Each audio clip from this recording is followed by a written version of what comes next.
Hi, my name is Ben, physical therapist here at Total Physical Therapy, and today we are going to be talking about clinical guidelines for low back pain.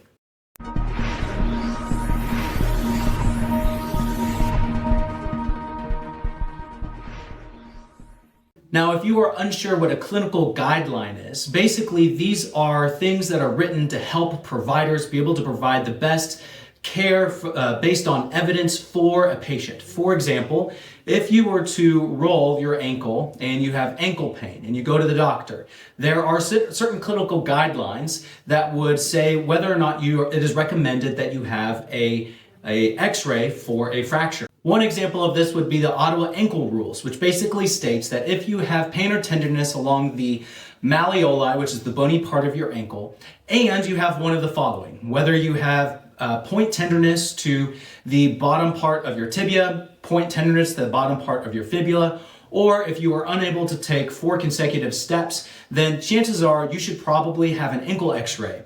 However, if you do not meet these criteria, then it is most likely that you do not have an ankle fracture and therefore not recommended that you get an ankle x-ray. So let's bring this back to low back pain.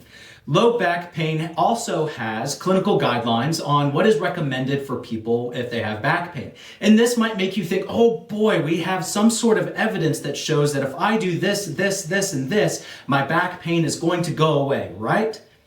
Well, not necessarily. We look at today's study, which is basically looking at a systematic review of the most recent clinical guidelines for low back pain over the past, say, 10 or so years. And basically, the results of the study state that while all of the clinical guidelines recommend some sort of supervised exercise, they cannot provide specific intensity, duration, frequency, or any of the other types of variables that tell you exactly how much or even what type of exercise to perform. Some clinical guidelines would say that it's a good idea for you to go do yoga. Some clinical guidelines say it would be good for you to go do Pilates. Some guidelines would say that it's good for you to go walking. Some of them might even suggest that you go running. And I don't know about you, but if you've ever had back pain before, one of these things or multiple of them might sound daunting to you. Oh, I have back pain, but if I were to do yoga and bend myself in such a position, that sounds like that would be painful. Or, I can go walking, but running just sounds like too much of a stretch. And while the conclusion of this research article basically stated that there is little or no recommendations for the certain type or frequency or duration or et cetera of exercise for people with low back pain. And right now there's currently very little evidence to help support the use of clinical guidelines in practice. Basically, we can get a couple of things from this research study for general populations. The very first one is that every single clinical guideline recommended some form of activity, whether it be yoga or running or walking or whatever it may be. They all recommended some form of activity, which means that activity in general is going to be helpful for the person.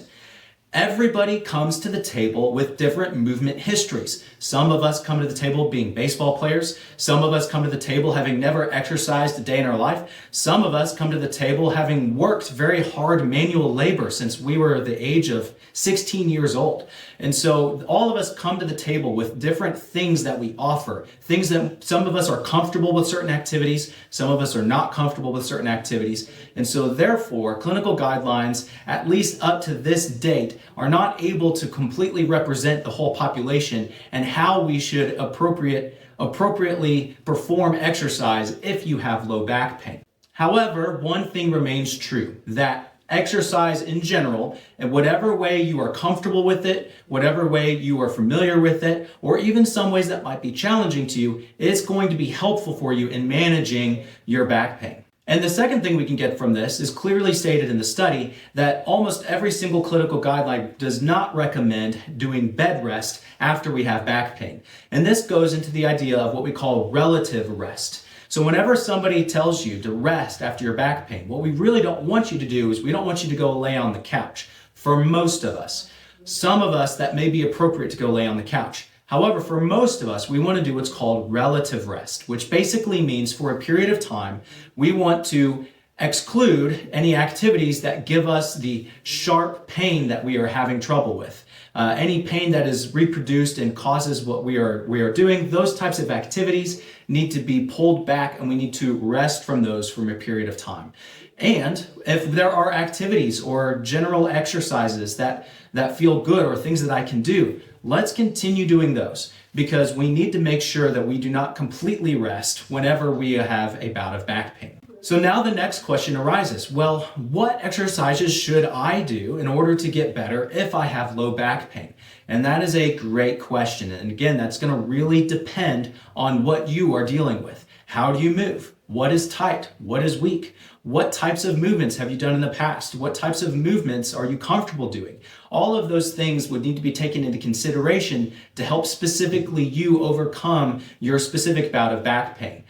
That being said, I highly recommend you try different things. If something hurts, stop, consult a clinician. If something feels good, feel free to work with it for a little bit. But if you are in need of specific instruction on what you should be able to do, it is a great idea for you to go see a local physical therapist that we might be able to help guide you in that journey on how much exercise we should be doing, what type of exercise we should be doing, how much of each exercise we should be doing in order to help you be able to move better and get over your bout of back pain and get back to life. I hope you guys enjoyed this video. If you guys did, give us a thumbs up. If you guys have any comments or questions, leave those down in the comment section below. And as always, I hope you guys have a great day.